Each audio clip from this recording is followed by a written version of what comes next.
अच्छा, so last class में हम क्लासेस की बात कर रहे थे एंड वी सेड के क्लासेस हैव मोर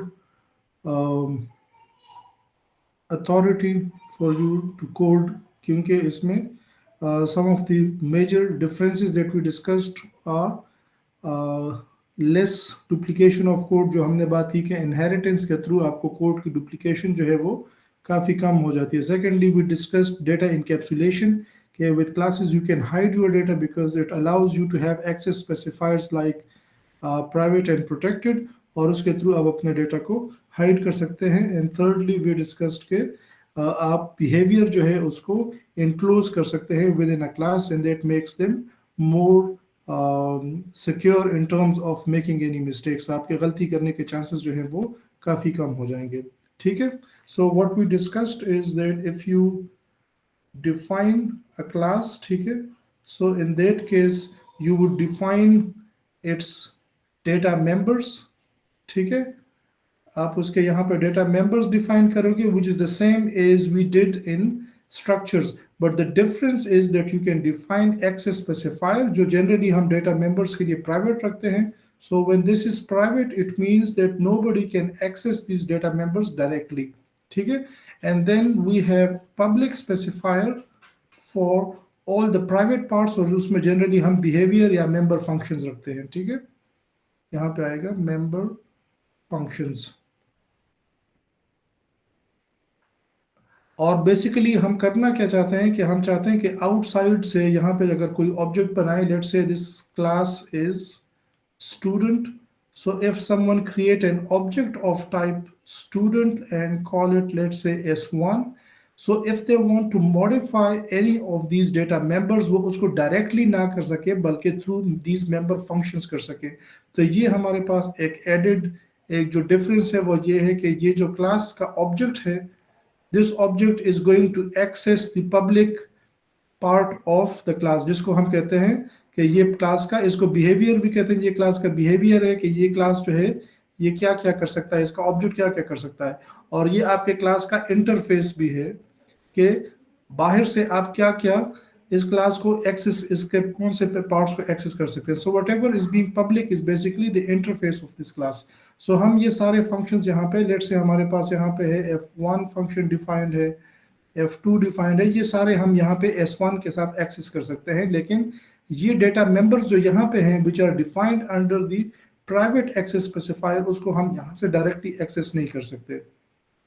उसकी उसकी उसका सो बेसिकली हम चाहते हैं कि ये हम इनडायरेक्टली इसको एक्सेस करें, इनको मॉडिफाई करें, इनको रीड करें, but through these member functions, और ये काम डायरेक्टली ना करें। तो यहाँ पे हम क्या करेंगे, s1 dot f1 function call करेंगे, और ये f1 फंक्शन जो है, तो s1 के साथ हमने f1 कॉल किया, और f1 जो है वो इंटरनली फिर इसको कॉल करेगा और या इसकी वैल्यू रिटर्न करेगा या उसको मॉडिफाई करेगा।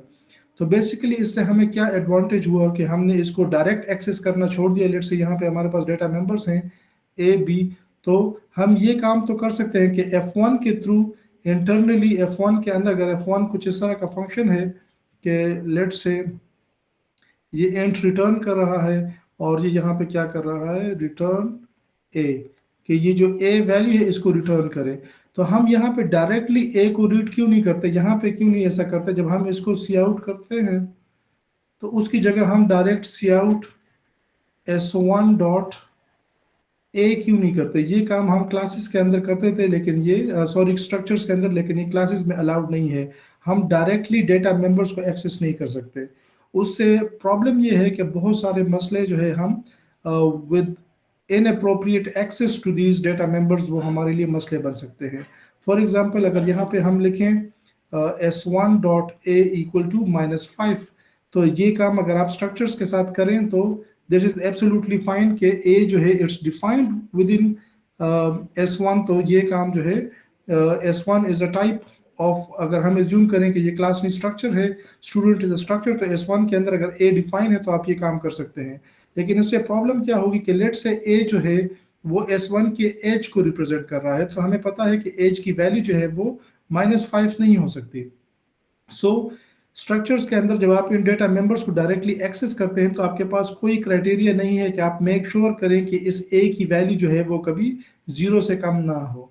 सो बेसिकली हम इस चीज़ को इंश्योर करने के लिए ये काम करते हैं कि हम ये इन वैल्यूज़ को एक्सेस करें, रीड करें, मॉडिफाई करें, वो डायरेक्टली ना हो बल्कि with the help of these functions हो। अब अगर यही काम हम इस फंक्शन के थ्रू करेंगे तो क्या होगा, लेट्स से हमारे पास F2 फंक्शन जो है वो इस ए की वैल्यू सेट करने के लिए है, और ए जो है अगर वो एज रिप्रेजेंट कर रहा है तो ये फंक्शन कुछ इस तरह का होगा, void F2,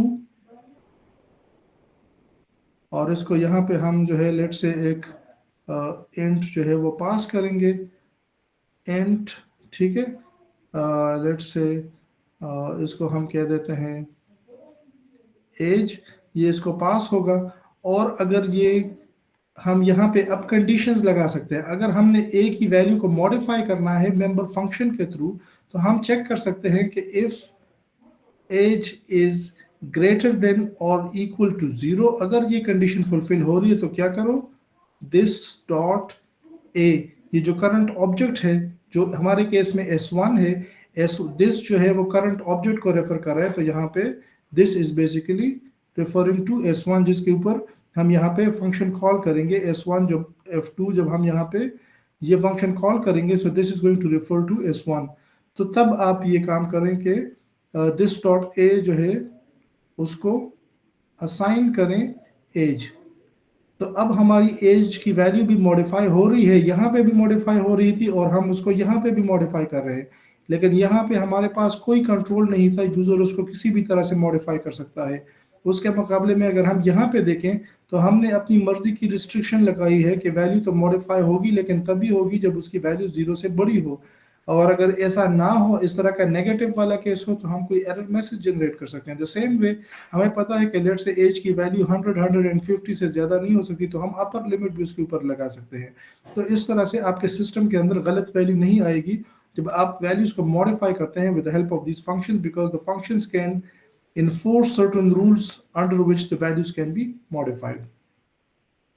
ठीक हो गया?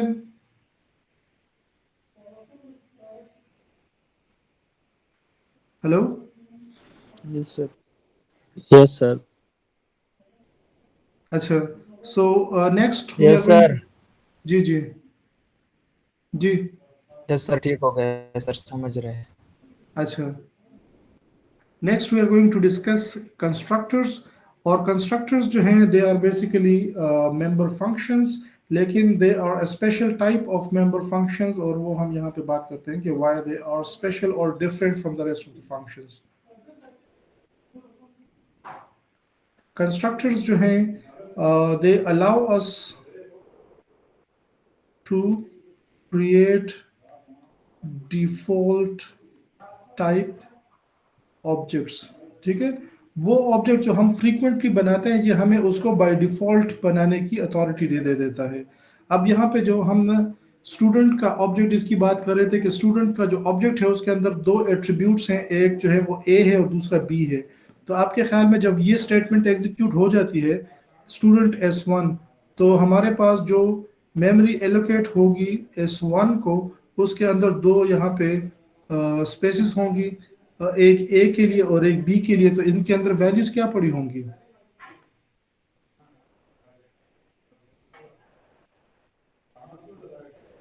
जी, अगर a just by executing the statement student S1, student का ऑब्जेक्ट बन गया, उसको मेमोरी एलोकेट हो गई, उसके अंदर वैल्यूज क्या पड़ी होंगी?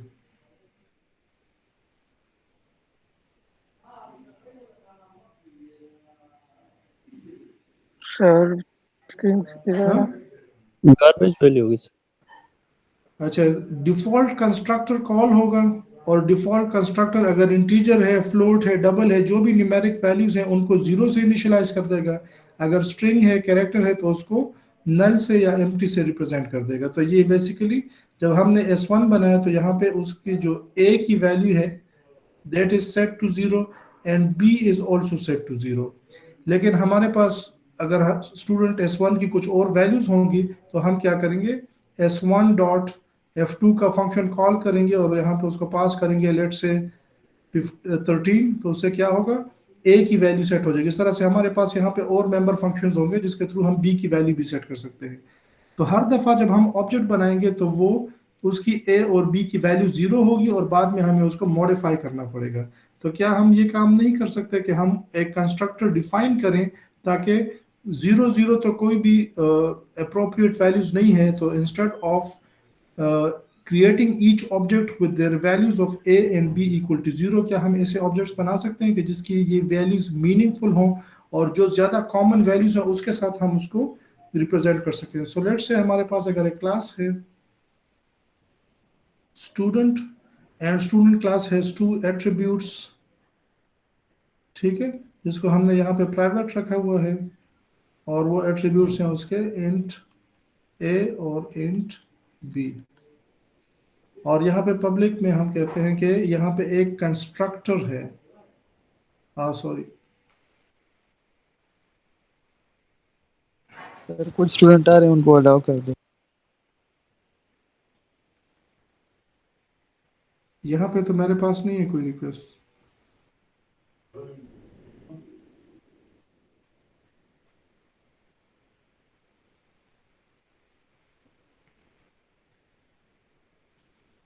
अच्छा, ये स्टूडेंट का कंस्ट्रक्टर है और इसको हम क्या करेंगे कि this dot a is equal to 5 and this dot b is equal to 5, और ये हमने कंस्ट्रक्टर बंद कर दिया। यहाँ पे हमने और फंक्शंस भी डिफाइन कर दिए।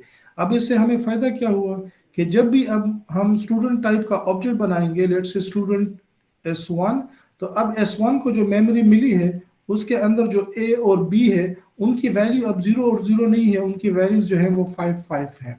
तो कंस्ट्रक्टर ने हमें क्या चीज अलाउ कर दी कि instead of initialising each object with value 0 और बाद में हम उनको मॉडिफाई करें, हमने उनको ज्यादा जो रिपीटेबल वैल्यूज हैं उसके साथ इनिशियलाइज कर दिया। तो कुछ ऑब्जेक्ट्स के लिए हमें चेंज करना पड़ेगा, but for some of the objects is going to work, तो हमें हर ऑब्जेक्ट के लिए इन वैल्यूज को मॉडिफाई नहीं करना पड़ेगा। अगर हम बाद में एक और ऑब्जेक्ट डिफाइन कर रहे हैं स्टूडेंट s2, तो s2 को एक और मेमोरी स्पेस जो है वो एलोकेट हो जाएगी और इसके भी a और b की वैल्यूज जो है वो 5 5 पड़ी होंगी। तो बाद में हम इन वैल्यूज को चेंज कर सकते हैं। लेट्स से अगर हम फंक्शन कॉल करें s2 डॉट f2 और हमने f2 रखा था कि वो a की वैल्यू को चेंज करेगा, तो यहाँ पे अगर हम उसको कोई 35 वैल्यू पास करें, so that is going to change this value of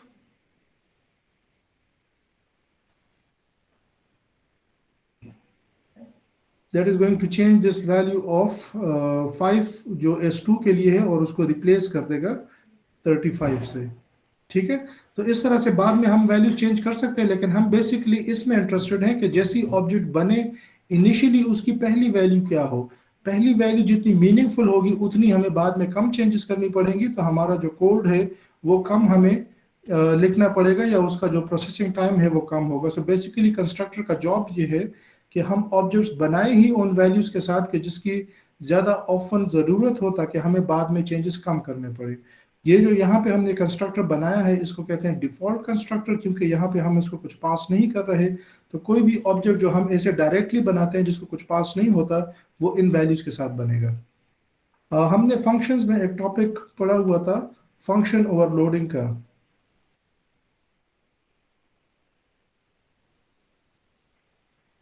और ओवरलोडिंग से हमारा मकसद ये था कि दो फंक्शंस या दो से ज़्यादा फंक्शंस के सिग्नेचर जो है उसमें उनका नाम सेम हो सकता है इफ द नंबर, ऑर्डर और type of parameter is different, ठीक है। So that is what we call function overloading, के फंक्शन का नाम एक हो लेकिन उनके जो सेट ऑफ पैरामीटर्स हैं वो डिफरेंट है। फॉर एग्जांपल यहाँ पे मेरे पास ये फंक्शन का नाम है ए और इस फंक्शन को कुछ नहीं पास हो रहा है, ये दूसरा फंक्शन है इसको इंट पास हो रहा है, ये तीसरा फंक्शन है इसको फ्लोट पास हो रहा है। So all this is what we call function overloading. ये जो फंक्शन है उसको हमने ओवरलोड किया है with the same name a and they all take different set of arguments। तो अब अगर मैं यहाँ पे s1.a फंक्शन कॉल करूंगा और इसको मैं यहाँ पे लेट से कोई भी वैल्यू पास नहीं करता तो ये पहले वाला कॉल होगा। s1.a को अगर मैं यहाँ पे 10 पास करता तो दूसरे वाला कॉल होगा और s1.a को 3.3 पास करूंगा तो ये तीसरे वाला कॉल होगा। So this is what we mean by function overloading, that we have kept the function name is the same and just by passing on different types of parameters, the compiler knows कि कौन सा function यहाँ पे call करना है. So the same function overloading rules can be applied to constructors also. Constructor is also just like a function, लेकिन जैसे हमने शुरू में बात की कि it's a special kind of a problem function, तो पहले वो डिस्कस करते हैं कि why it's special or different from the rest of the functions.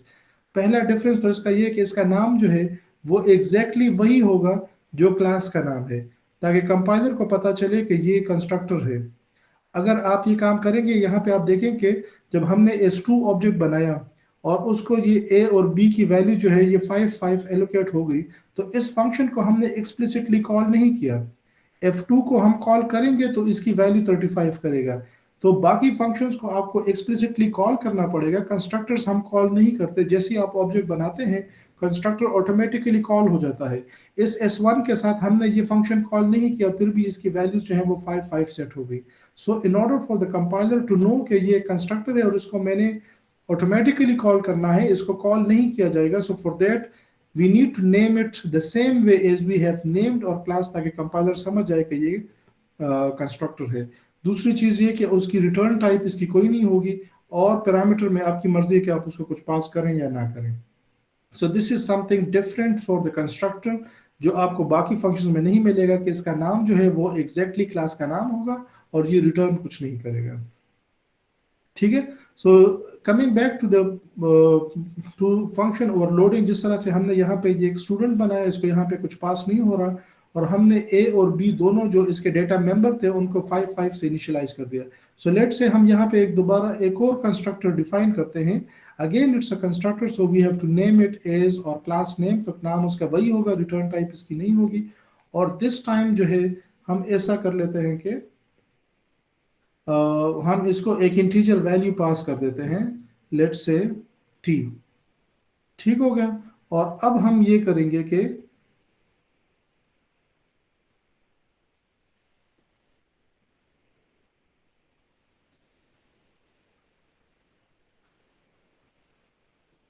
this dot a is equal to t और this dot b is also equal to t. तो हमने एक वैल्यू इसको पास की जिसको हमने t कहा, एक टेम्पररी वेरिएबल, लोकल वेरिएबल है, और हमने उस t से a और b जो इसके डेटा मेंबर थे इस ऑब्जेक्ट के, वो दोनों को इनिशियलाइज कर दिया. तो अब अगर मैं यहाँ पे क्लास ऑब्जेक्ट बनाता हूँ स्टूडेंट S3, तो क्या होगा, S3 के लिए ये वाला फंक्शन कॉल होगा क्योंकि मैं कुछ पास नहीं कर रहा हूँ. ठीक है. तो क्या होगा, S3 को मेमोरी एलोकेट हो जाएगी और दोनों को 3 वैल्यू असाइन हो जाएगी. लेकिन अगर मैं कहता हूं कि स्टूडेंट S4 और उसको मैं पास कर रहा हूं वैल्यू 13, अब क्या होगा, अब मैं सिर्फ ऑब्जेक्ट नहीं बना रहा बल्कि मैं साथ में एक वैल्यू भी पास कर रहा हूं. अब उसको पता चल गया कि अच्छा ये तो वो वाला मैंने कंस्ट्रक्टर कॉल करना है जिसको एक इंटीजर वैल्यू रिसीव होगी. तो ये क्या करेगा सर 3 को होगी वैल्यू पास. जी? स्टूडेंट S3 जो है इसमें 3 वैल्यू पास क्यों होगी? अच्छा दोबारा बताएं. ये जो आपने लिखा है ना स्टूडेंट S3, हाँ हाँ, इसमें 3 वैल्यू पास क्यों होगी? अच्छा सॉरी, 3 वैल्यू नहीं 5 वैल्यू पास होगी. अच्छा अच्छा ठीक है. हाँ हाँ, 3 नहीं 5, ये 5 वैल्यूज को पास होगी क्योंकि ये डिफॉल्ट वाला कंस्ट्रक्टर ये वाली वैल्यूज इसको असाइन होंगी. ठीक है. अब जब आपने S4 के साथ 13 इसको लिखा तो ये क्या करेगा, इंस्टेड ऑफ दिस कंस्ट्रक्टर ये वाला कंस्ट्रक्टर नहीं कॉल होगा. जी सर कुछ बंदे कह रहे हैं कि हमें अप्रूव कर दे. हो गया, अभी फिलहाल कोई पेंडिंग रिक्वेस्ट नहीं है. तो ये वाला कंस्ट्रक्टर कॉल होगा और S4 ऑब्जेक्ट जो है उसको जो मेमोरी में स्पेस मिलेगी उसके A और B की वैल्यूज क्या होंगी, 13 एंड 13. ठीक है. 13 और 13 कहां से आई, कंपाइलर ने खुद अंदाजा लगा लिया कि मुझे ये वाला कंस्ट्रक्टर कॉल करना है और उसने क्या किया, ये कंस्ट्रक्टर कॉल किया और A और B की वैल्यू को उस वैल्यू से इनिशियलाइज किया जो हम यहाँ से पास कर रहे थे. अब यहाँ पे अगर हम एक तीसरा कंस्ट्रक्टर भी डिफाइन कर लें, student int I int j, ठीक है, तो ये एक थर्ड कंस्ट्रक्टर हमने डिफाइन कर लिया और यहाँ पे हम कहते हैं कि this dot a is equal to I and this dot b is equal to j. ये हमने एक और कंस्ट्रक्टर डिफाइन कर लिया. अब अगर हम यहाँ पे डिफाइन करते हैं ऑब्जेक्ट स्टूडेंट S5, और S5 के साथ हम दो पैरामीटर पास करते हैं 3 एंड 10। तो ये क्या करेगा, इस वाले ऑब्जेक्ट के लिए जो S5 है इसके लिए ये वाला कंस्ट्रक्टर कॉल करेगा, ये जो हमने यहाँ पे तीसरा डिफाइन किया है। और S5 जो है इसका जो मेमोरी यहाँ पे एलोकेट होगी उसमें A को वैल्यू मिल जाएगी 3 और B को मिल जाएगी 10। ठीक है। Yes sir. अच्छा, so this was particularly about constructors. तो कंस्ट्रक्टर्स के बारे में पहली चीज जो है दैट इज के constructor is just like a function. तो जिस तरह से हम फंक्शंस डिफाइन करते हैं in the same way constructors भी हम डिफाइन करते हैं, but there is something special about constructors. वो इसलिए कि कंस्ट्रक्टर्स को हम बाय डिफॉल्ट कॉल नहीं करते, जैसे बाकी फंक्शंस को हमें कॉल करना पड़ता है, कंस्ट्रक्टर्स को हम कॉल नहीं करते। हम जैसे ही ऑब्जेक्ट बनाते हैं कंस्ट्रक्टर बाय डिफॉल्ट खुद ही कॉल हो जाता है। So in order for the compiler to learn के कौन सा फंक्शन कंस्ट्रक्टर है और कौन सा नहीं है, हमें कंस्ट्रक्टर्स को वही नाम देना पड़ेगा जो क्लास का नाम है। So that is the rule number 1 कि constructors must have the same name as name of the class and they must not have a return type. उसके बाद आप उसके अंदर जो भी कोड लिखें that is up to you, but if you want to overload your constructor, so in that case the set of parameters must be different. overloading का जो रूल हमने यहाँ पे पढ़ा था कि parameters में उसको जो पास हो रहा है that must be different for all the functions, क्योंकि कंपाइलर ने इसी की बेस पे रिकॉग्नाइज करना है कि कौन सा कंस्ट्रक्टर कॉल होगा। तो वही रूल आप फॉलो करोगे कि अगर आपके पास मल्टीपल कंस्ट्रक्टर्स हैं so they must all have different parameters, या उनका नंबर डिफरेंट हो, नंबर ऑफ पैरामीटर्स, या टाइप ऑफ पैरामीटर डिफरेंट हो, या उनकी ऑर्डरिंग डिफरेंट हो। ठीक है। So that's how you can have constructors in your classes. You can overload them, and then when you have overloaded constructors, which means कि आपके पास multiple constructors हैं class के अंदर, तो आप जैसे ऑब्जेक्ट बनाते हैं based on how you created, आप उसको कुछ पास करते हैं नहीं करते, वो खुद ही डिसाइड कर लेगा कौन सा कंस्ट्रक्टर कॉल होगा और अकॉर्डिंगली ऑब्जेक्ट को उस तरह से इनिशियलाइज कर देगा। अब अगर आप ये वाला इस तरह का ऑब्जेक्ट बनाते हैं विदाउट प्रोवाइडिंग एनी वैल्यू, तो पहला कंस्ट्रक्टर कॉल होगा, एक वैल्यू पास करते हैं तो दूसरा कॉल होगा, दो वैल्यूज पास करते हैं तो तीसरा कॉल होगा।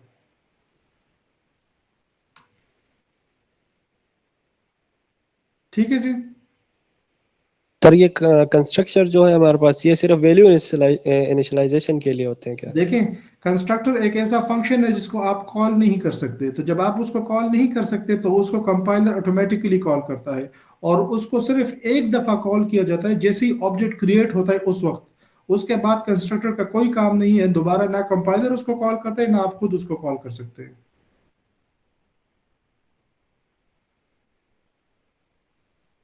ठीक है। ठीक है सर। तो कंपाइलर का मकसद क्या हो गया कि ऑब्जेक्ट के अंदर जितने एट्रीब्यूट्स हैं, जितने उसके डेटा मेंबर्स हैं, उनको पहली वैल्यूज उनके अंदर क्या जाएगी, that is the job of constructor. पहली वैल्यू उनके अंदर जो भी गई, बाद में आप उसको चेंज करते रहें जिस तरह से करें, लेकिन कंस्ट्रक्टर का काम बस खत्म हो गया। कंस्ट्रक्टर ने ऑब्जेक्ट जैसे ही बनेगा और उसको मेमोरी एलोकेट होगी, पहली वैल्यू उसके साथ क्या जाएगी, वो कंस्ट्रक्टर का काम है।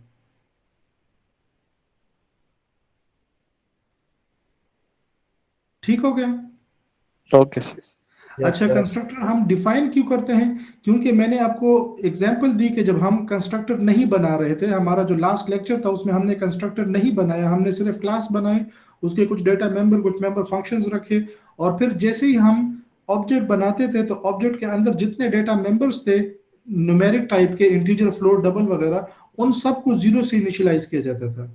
तो हमें बाद में हर एक की वैल्यू चेंज करनी पड़ती थी। तो बजाय इसके कि आप हर एक की वैल्यू चेंज करें, आप अगर उसको एक रीजनेबल वैल्यू दें तो आपकी जो बाद में मॉडिफिकेशन है वो काफ़ी कम हो जाएगी। उसकी मिसाल ऐसे है कि लेट से एक यूनिवर्सिटी के लिए एक सॉफ्टवेयर है, और उस सॉफ्टवेयर के अंदर मैंने अगर कंस्ट्रक्टर नहीं बनाया तो मैं जो भी स्टूडेंट की एंट्री करूंगा, the default age of that student is going to be 0, क्योंकि जैसे हमने बात की कि डिफॉल्ट कंस्ट्रक्टर जो है वो न्यूमेरिक वैल्यूज को 0 से इनिशियलाइज कर देता है। लेकिन अगर मैं ये अंदाजा लगाऊं कि मेरे पास अंडर ग्रेड के लिए जितने भी स्टूडेंट्स आएंगे वो सारे एफएससी करके आए होंगे, तो जनरली उनकी एज जो है that is most probably expected to be 19।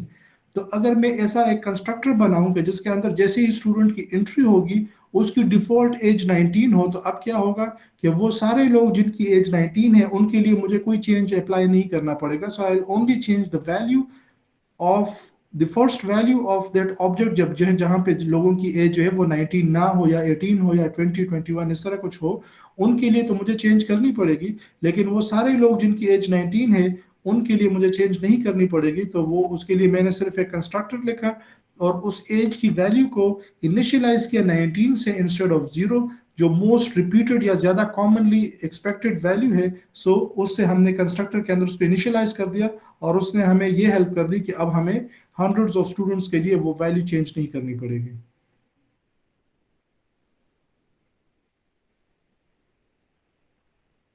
ठीक है। यस जी सर। सर। अच्छा, और कोई क्वेश्चंस है?